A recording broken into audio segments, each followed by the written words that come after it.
بسم الله الرحمن الرحيم ومن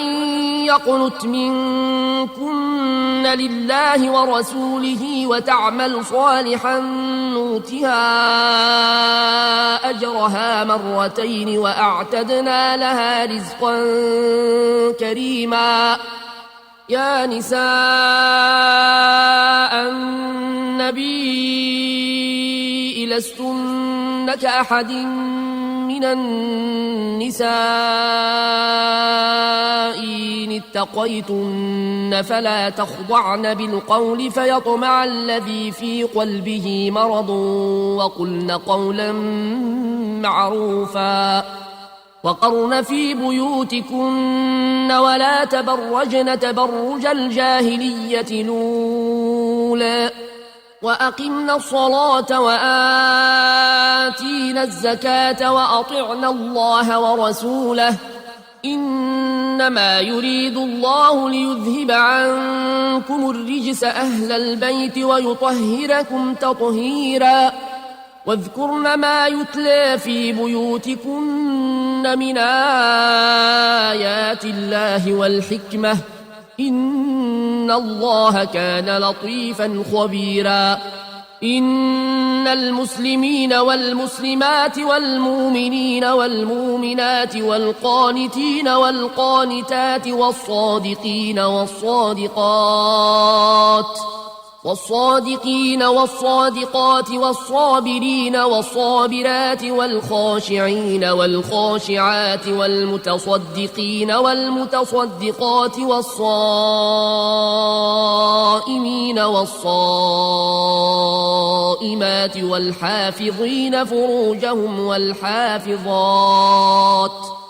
والحافظين فروجهم والحافظات والذاكرين الله كثيرا والذاكرات أعد الله لهم مغفرة وأجرا عظيما وما كان لمؤمن ولا مؤمنة إذا قضى الله ورسوله أمرا أن تكون لهم الخيرة من أمرهم ومن يعص الله ورسوله فقد ضل ضلالا مبينا وإذ تقول للذي أنعم الله عليه وأنعمت عليه أمسك عليك زوجك واتق الله وتخفي في نفسك ما الله مبديه وتخشى الناس والله أحق أن تخشاه فلما قضى زيد منها وطرا زوجناكها لكي لا يكون على المؤمنين حرج في أزواج أدعيائهم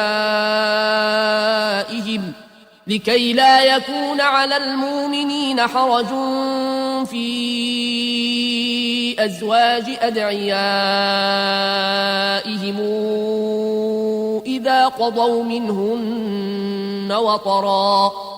وكان أمر الله مفعولا ما كان على النبي من حرج فيما فرض الله له سنة الله في الذين خلوا من قبل وكان أمر الله قدرا مقدورا الذين يبلغون رسالات الله ويخشونه ولا يخشون أحدا إلا الله وكفى بالله حسيبا ما كان محمد نبا أحد من رجالكم ولكن رسول الله وخاتم النبيين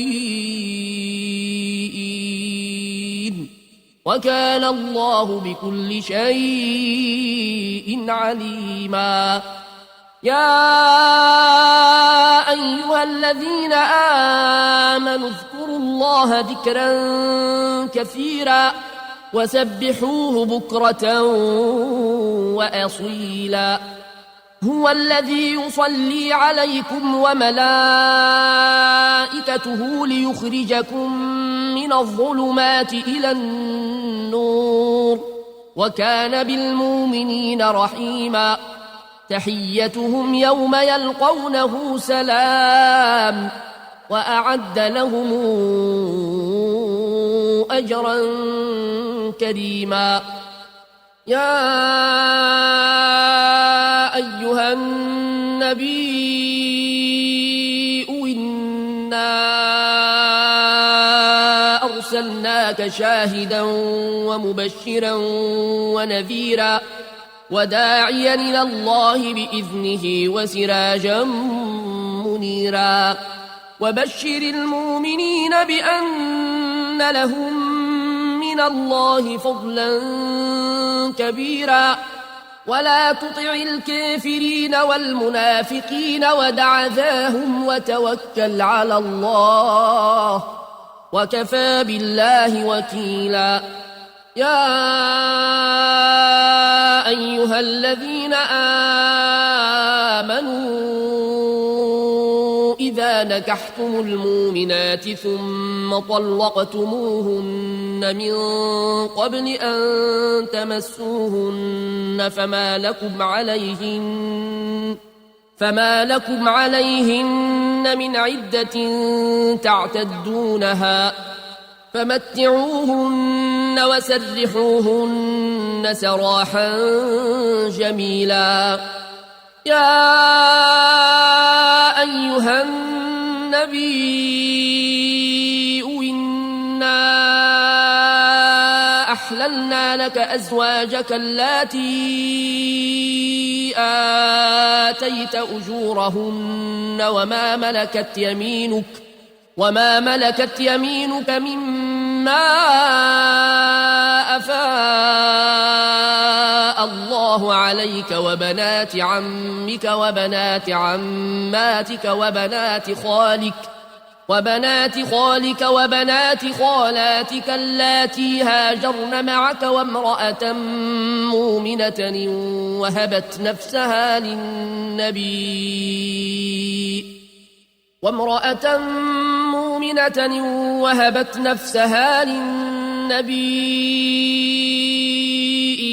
إن أراد النبي أن يستنكحها خالصة لك من دون المؤمنين قد علمنا ما فرضنا عليهم في أزواجهم وما ملكت أيمانهم لكي لا يكون عليك حرج وكان الله غفورا رحيما ترجي من تشاء منهن وتؤوي إليك من تشاء ومن ابتغيت ممن عزلت فلا جناح عليك ذلك أدنى أن تقر أعينهن ولا يحزن ويرضين بما آتيتهن كلهن والله يعلم ما في قلوبكم وكان الله عليما حليما لا يحل لك النساء من بعد ولا أن تبدل بهن من أزواج ولو أعجبك حسنهن إلا ما ملكت يمينك وكان الله على كل شيء رقيبا يا أيها الذين آمنوا لا تدخلوا بيوت النبي إلا أن يؤذن لكم إلى طعام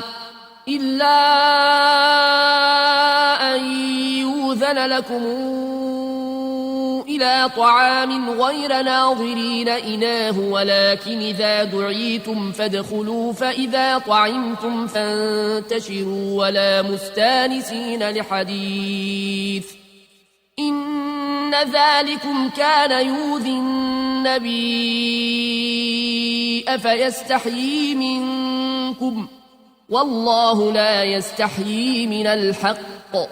وإذا سألتموهن متاعا فاسألوهن من وراء حجاب ذلكم أطهر لقلوبكم وقلوبهن وما كان لكم أن تؤذوا رسول الله ولا أن تنكحوا أزواجه من بعده أبدا إن ذلكم كان عند الله عظيما إن تبدوا شيئا أو تخفوه فإن الله كان بكل شيء عليما لا جناح عليهن في آبائهن ولا أبنائهن ولا إخوانهن ولا أبناء إخوانهن ولا أبناء إخوانهن ولا أبناء أخواتهن ولا نسائهن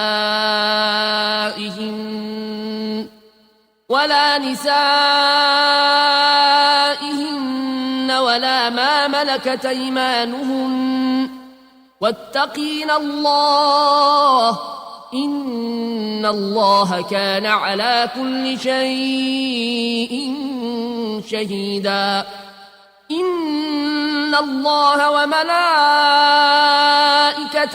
يصلون على النبي يا أيها الذين آمنوا صلوا عليه وسلموا تسليما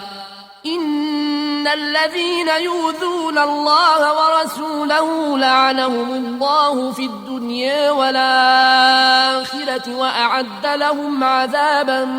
مهينا والذين يؤذون المؤمنين والمؤمنات بغير ما اكتسبوا فقد احتملوا بهتانا وإثما مبينا يا أيها النبي قل لأزواجك وبناتك ونساء المؤمنين يدنين عليهن من جلابيبهن ذلك أدنى أن يعرفن فلا يؤذين وكان الله غفورا رحيما لئن لم ينته المنافقون والذين في قلوبهم مرض والمرجفون في المدينة لنغرينك بهم ثم لا يجاورونك فيها إلا قليلا ملعونين أينما ثقفوا أخذوا وقتلوا تقتيلا سنة الله في الذين خلوا من قبل ولن تجد لسنة الله تبديلا يسألك الناس عن الساعة قل إنما علمها عند الله وما يدريك لعل الساعة تكون قريبا إن الله لعن الكافرين وأعد لهم سعيرا خالدين فيها أبدا لا يجدون وليا ولا نصيرا يوم تقلب وجوههم في النار يقولون يا ليتنا أطعنا الله وأطعنا الرسولا وقالوا ربنا إنا أطعنا وأطعنا سادتنا وكبراءنا فأضلونا السبيلا ربنا آتهم ضعفين من العذاب والعنهم لعنا كثيرا يا أيها الذين آمنوا لا تكونوا كالذين آذوا موسى فبرأه الله مما قالوا وكان عند الله وجيها يا أيها الذين آمنوا اتقوا الله وقولوا قولا سديدا يصلح لكم أعمالكم ويغفر لكم ذنوبكم ومن يطع الله ورسوله فقد فاز فوزا عظيما إنا عرضنا الأمانة على السماوات والأرض والجبال فأبين أن يحملنها وأشفقن منها وحملها الإنسان إنه كان ظلوما جهولا ليعذب الله المنافقين والمنافقات والمشركين والمشركات ويتوب الله على المؤمنين والمؤمنات وكان الله غفورا رحيما بسم الله الرحمن الرحيم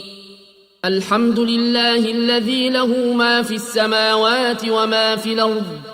وله الحمد في الآخرة وهو الحكيم الخبير يعلم ما يلج في الأرض وما يخرج منها وما ينزل من السماء وما يعرج فيها وهو الرحيم الغفور وقال الذين كفروا لا تأتينا الساعة قل بلى وربي لتأتينكم عالم الغيب لا يعزب عنه مثقال ذرة في السماوات ولا في الأرض ولا أصغر من ذلك ولا أكبر إلا في كتاب مبين ليجزي الذين آمنوا وعملوا الصالحات أولئك لهم مغفرة ورزق كريم والذين سعوا في آياتنا معاجزين أولئك لهم عذاب من رجز أليم ويرى الذين أوتوا العلم الذي أنزل إليك من ربك هو الحق ويهدي إلى صراط العزيز الحميد وقال الذين كفروا هل ندلكم على رجل ينبئكم إذا مزقتم كل ممزق إنكم لفي خلق جديد أفترى على الله كذبا أم به جنة بل الذين لا يؤمنون بالآخرة في العذاب والضلال البعيد أفلم يروا إلى ما بين أيديهم وما خلفهم من السماء والأرض إن نشأ نخسف بهم الأرض أو نسقط عليهم كسفا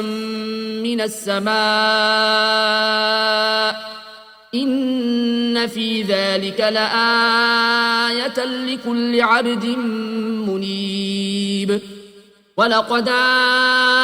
آتينا داود منا فضلا يا جبال أوبي معه والطير وألنا له الحديد أن اعمل سابغات وقدر في السرد واعملوا صالحا إني بما تعملون بصير ولسليمان الريح غدوها شهر ورواحها شهر وأسلنا له عين القطر ومن الجن من يعمل بين يديه بإذن ربه ومن يزغ منهم عن أمرنا نذقه من عذاب السعير يعملون له ما يشاء من محاريب وتماثيل وجفان كالجواب وقدور الراسيات اعملوا آل داود شكرا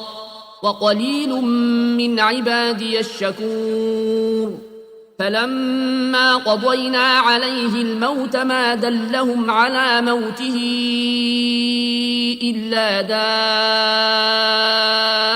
الأرض تاكل من ساته فلما خر تبينت الجن أن لو كانوا يعلمون الغيب ما لبثوا في العذاب المهين لقد كان لسبإ في مساكنهم آية جنتان عن يمين وشمال كلوا من رزق ربكم واشكروا له بلدة طيبة ورب غفور فأعرضوا فأرسلنا عليهم سيل العرم وبدلناهم بجنتيهم جنتين ذوات يكل خمط وأثل وشيء من سدر قليل ذلك جزيناهم بما كفروا وهل يجازى إلا الكفور وجعلنا بينهم وبين القرى التي باركنا فيها قرى ظاهرة وقدرنا فيها السير سيروا فيها ليالي وأيامنا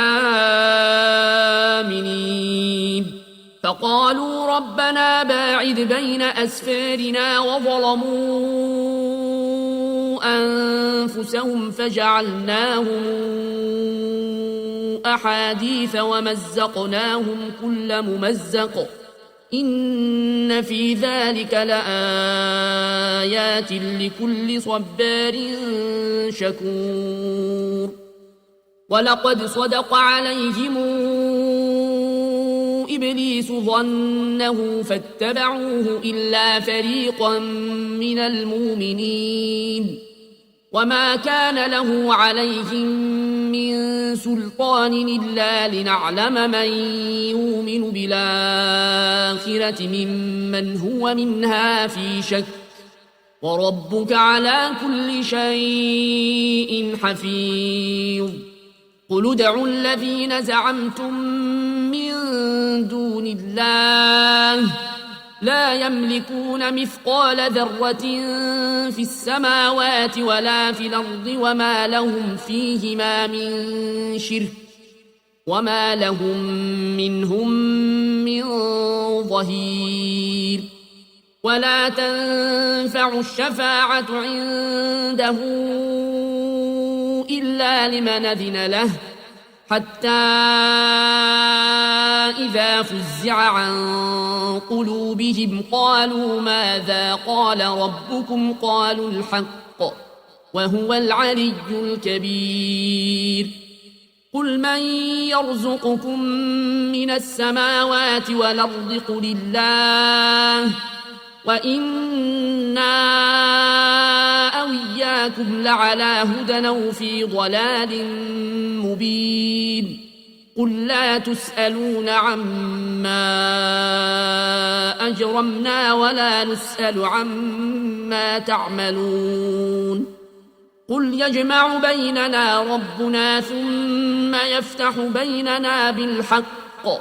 وهو الفتاح العليم قل أروني الذين ألحقتم به شركاء كلا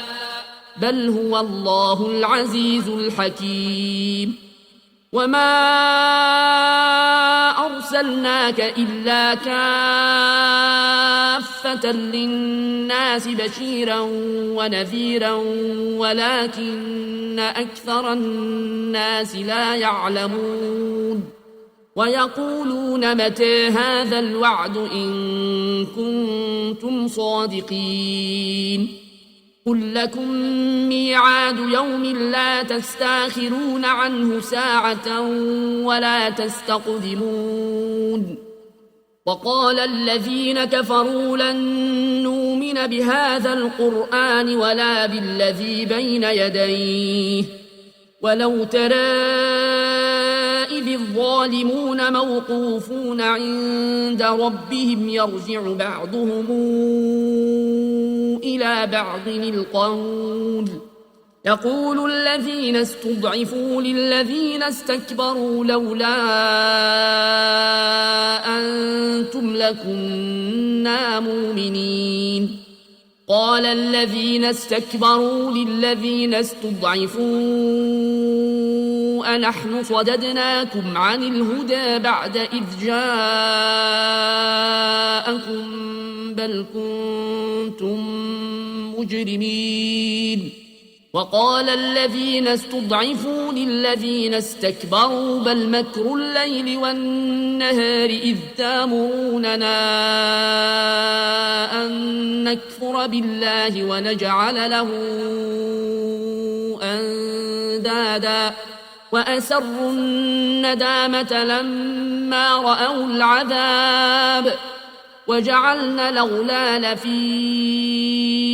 أعناق الذين كفروا هل يجزون إلا ما كانوا يعملون وما أرسلنا في قرية من نذير إلا قال مترفوها إنا بما أرسلتم به كافرون وقالوا نحن أكثر أموالا وأولادا وما نحن بمعذبين قل إن ربي يبسط الرزق لمن يشاء ويقدر ولكن أكثر الناس لا يعلمون وما أموالكم ولا أولادكم بالتي تقربكم عندنا زلفى إلا من آمن وعمل صالحا فأولئك لهم جزاء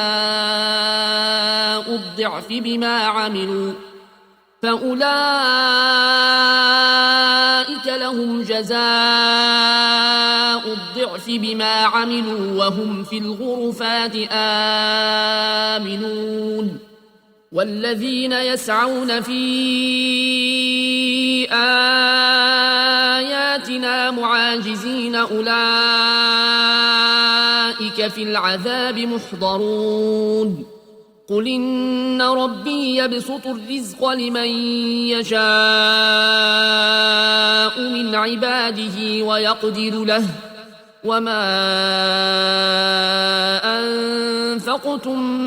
من شيء فهو يخلفه وهو خير الرازقين ويوم نحشرهم جميعا ثم نقول للملائكة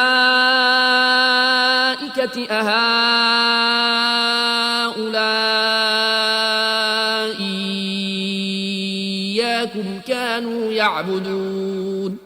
قالوا سبحانك أنت ولينا من دونهم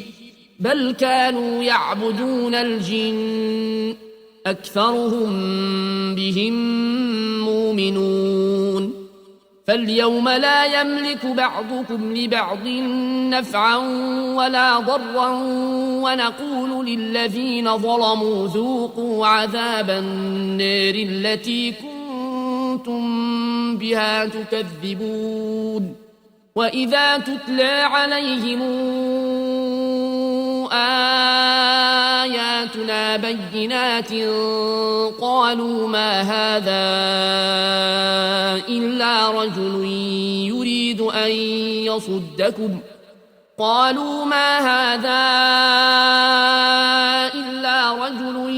يريد أن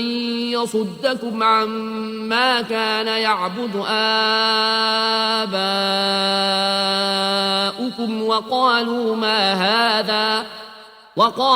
ما هذا إلا إفك مفترى. وقال الذين كفروا للحق لما جاءهم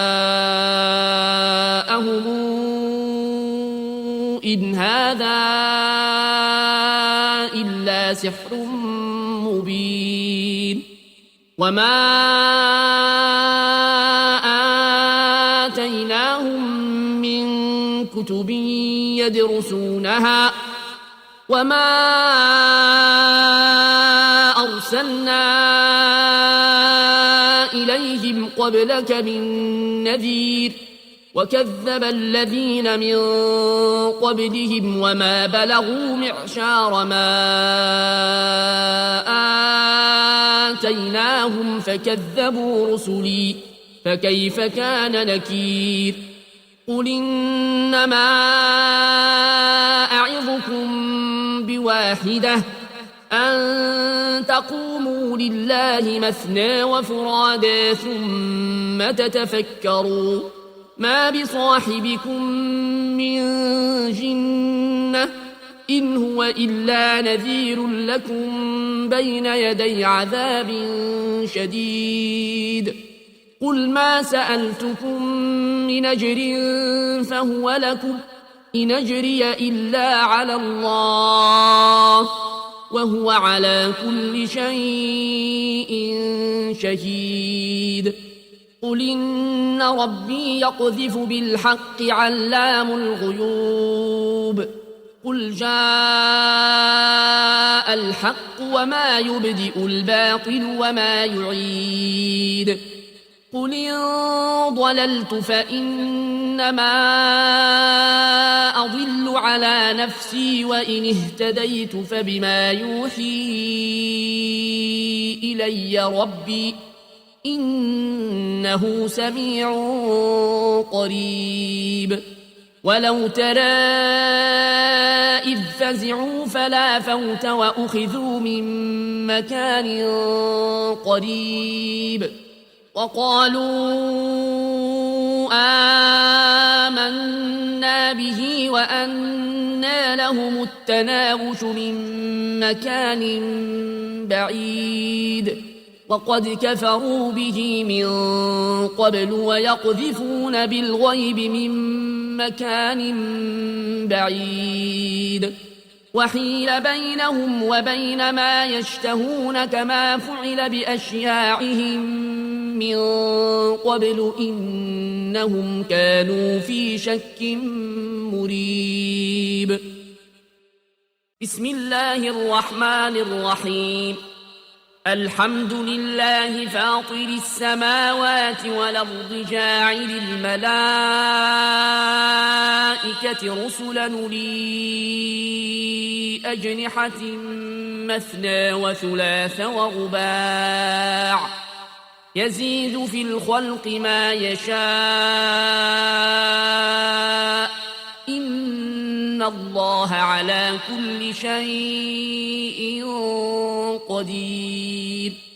ما يفتح الله للناس من رحمة فلا ممسك لها وما يمسك فلا مرسل له من بعده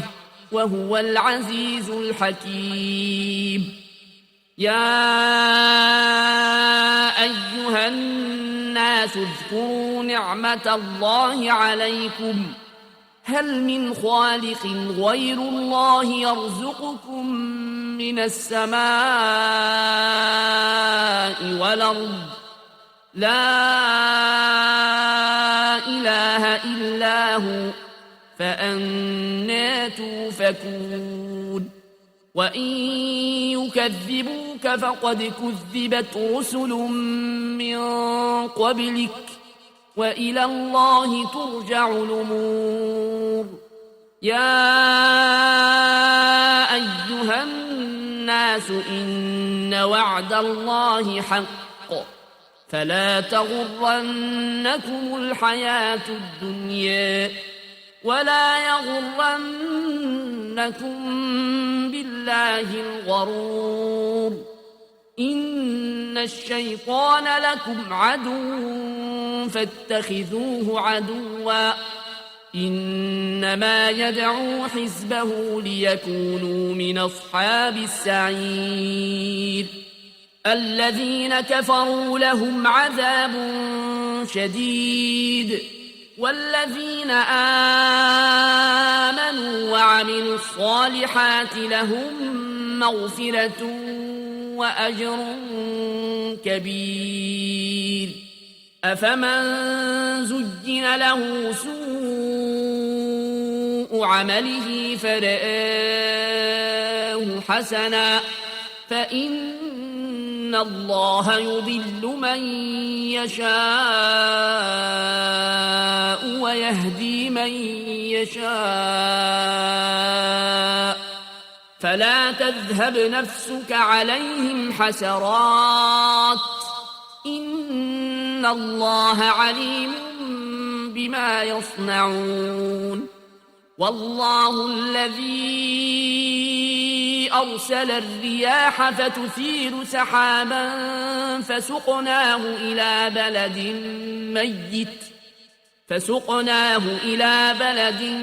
ميت فأحيينا به الأرض بعد موتها كذلك النشور من كان يريد العزة فلله العزة جميعا إليه يصعد الكلم الطيب والعمل الصالح يرفعه والذين يمكرون السيئات لهم عذاب شديد ومكر أولئك هو يبور والله خلقكم من تراب ثم من نطفة ثم جعلكم أزواجا وما تحمل من أنثى ولا تضع إلا بعلمه وما يعمر من معمر ولا ينقص من عمره إلا في كتاب إن ذلك على الله يسير وما يستوي البحران هذا عذب فرات سائغ شرابه وهذا ملح نجاج ومن كل تاكلون لحما طريا وتستخرجون حلية تلبسونها وترى الفلك فيه مواخر لتبتغوا من فضله ولعلكم تشكرون يولج الليل في النهار ويولج النهار في الليل وسخر الشمس والقمر كل يجري لأجل مسمى ذلكم الله ربكم له الملك والذين تدعون من دونه ما يملكون من قطمير إن تدعوهم لا يسمعوا دعاءكم ولو سمعوا ما استجابوا لكم ويوم القيامة يكفرون بشرككم ولا ينبئك مثل خبير يا أيها الناس أنتم الفقراء إلى الله والله هو الغني الحميد إن يشأ يذهبكم ويات بخلق جديد وما ذلك على الله بعزيز ولا تزر وازرة وزر أخرى وإن تدع مثقلة إلى حملها لا يحمل منه شيء ولو كان ذا قربى إنما تنذر الذين يخشون ربهم بالغيب وأقاموا الصلاة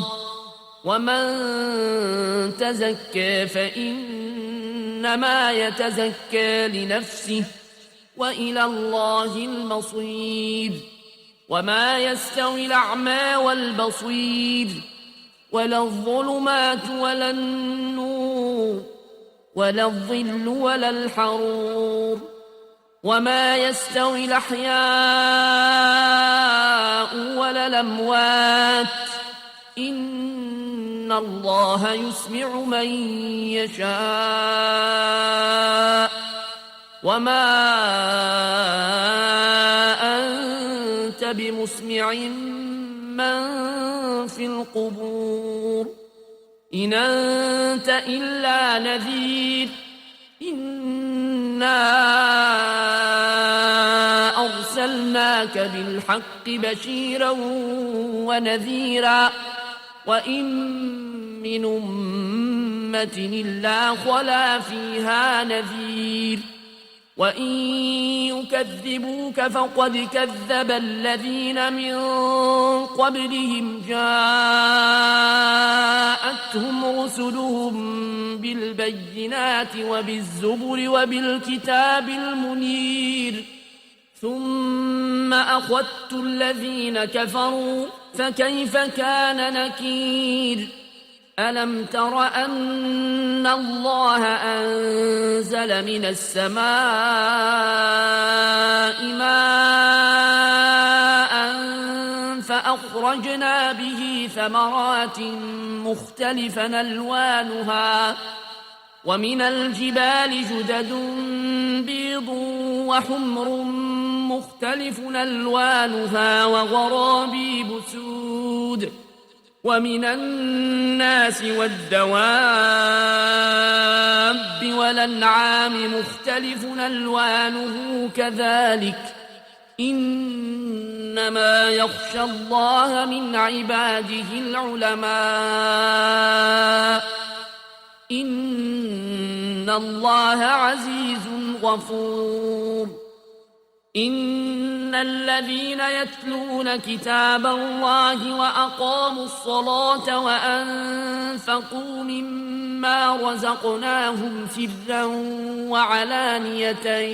يرجون تجارة لن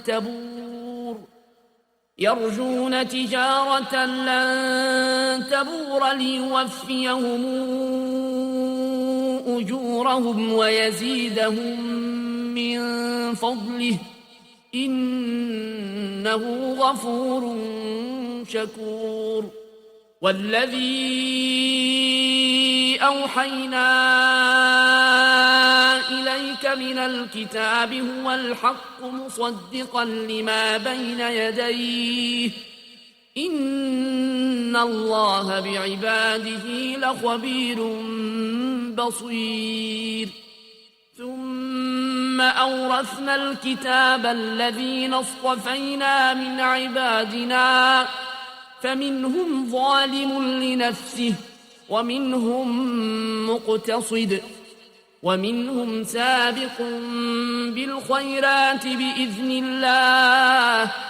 ذلك هو الفضل الكبير جنات عدن يدخلونها يحلون فيها من أساور من ذهب ولؤلؤا ولباسهم فيها حرير وقالوا الحمد لله الذي أذهب عنا الحزن إن ربنا لغفور شكور الذي أحلنا دار المقامة من فضله لا يمسنا فيها نصب ولا يمسنا فيها لغوب والذين كفروا لهم نار جهنم جهنم لا يقضى عليهم فيموتوا ولا يخفف عنهم من عذابها كذلك نجزي كل كفور وهم يصطرخون فيها ربنا أخرجنا نعمل صالحا غير الذي كنا نعمل أولم نعمركم ما يتذكر فيه من تذكر وجاءكم النذير فذوقوا فما للظالمين من نصير إن الله عالم غيب السماوات والأرض إنه عليم بذات الصدور هو الذي جعلكم خلائف في الأرض فمن كفر فعليه كفره ولا يزيد الكافرين كفرهم عند ربهم إلا مقتا ولا يزيد الكافرين كفرهم إلا خسارا قل رأيتم شركاءكم الذين تدعون من دون الله أروني ماذا خلقوا من الأرض أم لهم شرك في السماوات أما آتيناهم كتابا فهم على بينات منه بل يعد الظالمون بعضهم بعضا إلا غرورا إن الله يمسك السماوات والأرض أن تزولا ولئن زالتا إن أمسكهما من أحد من بعده إنه كان حليما غفورا وأقسموا بالله جهد أيمانهم لئن جاءهم نذير ليكونن أهدى من إحدى الأمم فلما جاءهم نذير ما زادهم إلا نفورا استكبارا في الأرض ومكر السيء ولا يحيق المكر السيء إلا بأهله فهل ينظرون إلا سنة الأولين فلن تجد لسنة الله تبديلا ولن تجد لسنة الله تحويلا أولم يسيروا في الأرض فينظروا كيف كان عاقبة الذين من قبلهم وكانوا أشد منهم قوة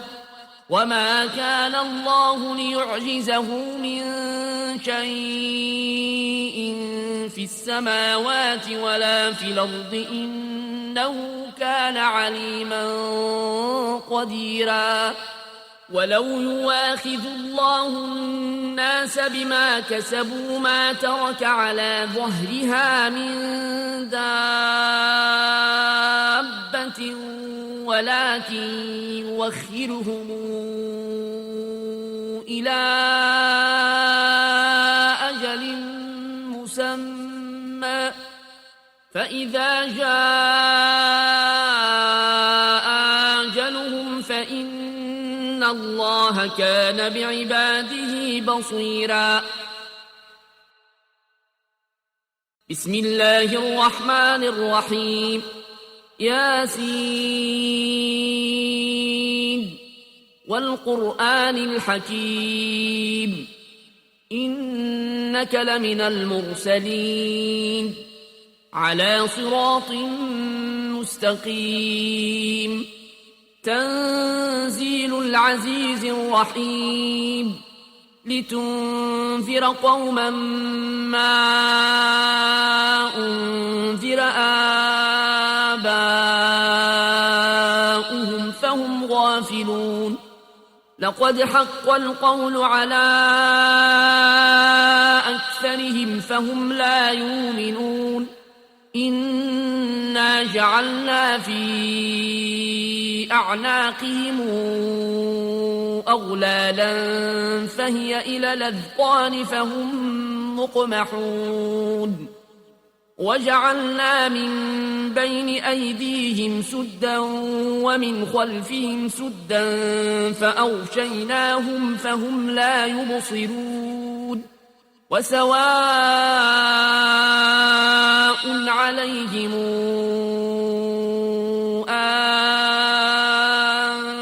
أنذرتهم أم لم تنذرهم لا يؤمنون إنما تنذر من اتبع الذكر وخشي الرحمن بالغيب فبشره بمغفرة وأجر كريم إنا نحن نحيي الموتى ونكتب ما قدموا وآثارهم وكل شيء أحصيناه في إمام مبين واضرب لهم مثلا أصحاب القرية إذ جاءها المرسلون إذ أرسلنا إليهم اثنين فكذبوهما فعززنا بثالث فقالوا إنا إليكم مرسلون قالوا ما أنتم إلا بشر مثلنا وما أنزل الرحمن من شيء إن أنتم إلا تكذبون قالوا ربنا يعلم إنا إليكم لمرسلون وما علينا إلا البلاغ المبين قالوا إنا تطيرنا بكم لئن لم تنتهوا لنرجمنكم وليمسنكم منا عذاب أليم قالوا طائركم معكم أئن ذكرتم بل أنتم قوم مسرفون وجاء من أقصى المدينة رجل يسعى قال يا قوم اتبعوا المرسلين اتبعوا من لا يسألكم أجرا وهم مهتدون وما لي لا أعبد الذي فطرني وإليه ترجعون أتخذ من دونه آلهة يردني الرحمن بضر لا تغن عني شفاعتهم شيئا ولا ينقذون إني إذا لفي ضلال مبين إني آمنت بربكم فاسمعون قيل ادخل الجنة قال يا ليت قومي يعلمون بما غفر لي ربي وجعلني من المكرمين